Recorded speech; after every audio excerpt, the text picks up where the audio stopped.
আসসালামু আলাইকুম রহমতুল্লাহি ওয়া বারাকাতুহু। হ্যালো ভিউয়ার্স, কেমন আছেন সবাই? আশা করি সবাই অনেক ভালো আছেন। আলহামদুলিল্লাহ, আমিও আপনাদের দোয়া এবং ভালোবাসা ভালো আছি। তো দেখতে দেখতে রমজান মাস প্রায় শেষ। তো আজকে 28 রমজান প্রায় ডান। তো গতকালকে 27 রমজান শেষ হয়েছে, শবে কদর রাত। তো শবে কদর উপলক্ষে ছোটখাটো কিছু ইফতারের আয়োজন করা হয়েছে। তো চলুন সেটা আপনাদের সাথে শেয়ার করা যাক। কাল 27 রোজার ইফতার শেষ করে আজকে 28 রোজায় পা রাখলাম।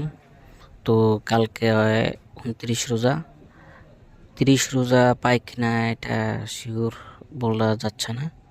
তো আল্লাহ তাআলা যদি আমাদের নসিবে রাখে, ইনশাল্লাহ 30 রোজা পালন করতে পারবো, না হয় একটা রোজা কম হবে। জানি না এবার রোজায় ঠিকঠাক আমল করতে পারলাম কিনা, সহিভাবে নামাজ আদায় করতে পারলাম কিনা, আল্লাহ আমাদেরকে মাফ করবেন কিনা। তো সবাই মিলে আল্লাহর কাছে দোয়া করি, আল্লাহ তাআলা যাতে এই রমজানের উসিলায় আমাদের সকলের সকল গুনাহ খাতাগুলো মাফ করে দিক। আল্লাহ তাআলা যাতে আগামী বছর আবার সঠিকভাবে